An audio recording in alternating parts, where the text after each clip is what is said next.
Hello বন্ধুরা, সবাই কেমন আছেন? আশা করি ভালো আছেন। তো সবাইকে জানাই শুভ সকাল দিয়ে আজকের ব্লগ শুরু করছি।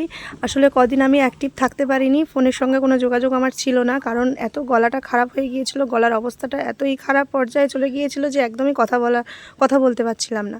তো যাই হোক, এই যে এটা আমাদের সংক্রান্তির মেলা হয়েছিল, চড়ক মেলা হয়, প্রতি বছরই হয়। আর এই যে চড়ক গাছটা দেখতে পাচ্ছেন, এই গাছটিকেই কেন্দ্র করে এখানে মেলা হয়ে থাকে। এই গাছটা ওই দিন পুকুর থেকে তুলে এনে স্নান করিয়ে তাকে নতুন ধুতি পরিয়ে মালা টালা দিয়ে ব্রাহ্মণ পূজা করে। আর সেই উপলক্ষে সন্ধ্যাবেলা এখানে মেলা হয়ে থাকে প্রতি বছর। তবে আজ থেকে 10-15 বছর আগে পিছিয়ে গেলে সেই মেলার যে জমজমাটি ভাবটা ছিল, সেই ভাবটা কিন্তু এখন আর নেই। এখন এমনি অল্প টুকটাক 2-4টে দোকান টাকান বসে, আর ওই যাই হোক অল্প লোকজনের ভিড় হয়, তেমন কিছু ভিড় হয় না। তা যাই হোক, সন্ধ্যাবেলা আমরা বেরিয়ে পড়লাম, আমি, আমার ছেলে, আমার বৌদি, মাম্পু, ফুচকো, তারপর আমার বোনের বর, তার ছেলে, সবাই মিলে এসেছিলো। তা আনন্দ করে সবাই মিলে বেরিয়ে পড়েছি।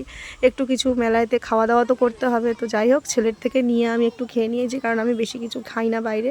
আর দোকানপাট এই সব দোকানে, এই জিলিপির দোকান একটা বসেছিল, আর কয়েকটা 2-3টে মতন ফুচকার দোকান বসেছিল, তেমন কিছু বসে না। দেখুন মেলাটা কেমন ফাঁকা ফাঁকা। আগে কিন্তু প্রচুর ভিড় হতো, কিন্তু এখন আর সেই রকম হয় না। এই একদিনই একটু আনন্দ, কিন্তু তাই বলে আনন্দটা কি আর মাটি হয়ে যাবে?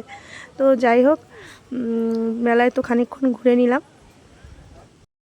এখানে দেখুন বন্ধুরা, ওই দুটো, একটা মিকি মাউস আর একটা ওই জাম্পিং করার খেলনা বসেছিল বাচ্চাদের জন্য।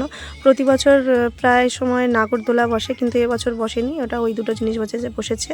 আর এখানে দেখুন, এই যে রেলগেটটা পেরিয়েই এখানে বড় মাঠ আছে। এই মাঠে প্রতি বছর ওই দিনটাতে যাত্রা কিংবা গাজন কিংবা পুতুল নাচ কিংবা অর্কেস্ট্রা ফাংশন, যাই হোক কিছু প্রতি বছর হয়েই থাকে।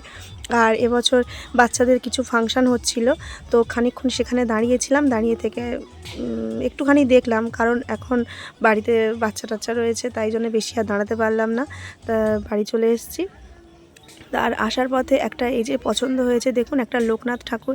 আসলে আমার ঘরের লোকনাথ ঠাকুরটা ছেলে ভেঙে দিয়েছে, তাই জন্য কিনেছি। তো আজকের ভিডিওটা এই পর্যন্ত, পরে দেখা হচ্ছে।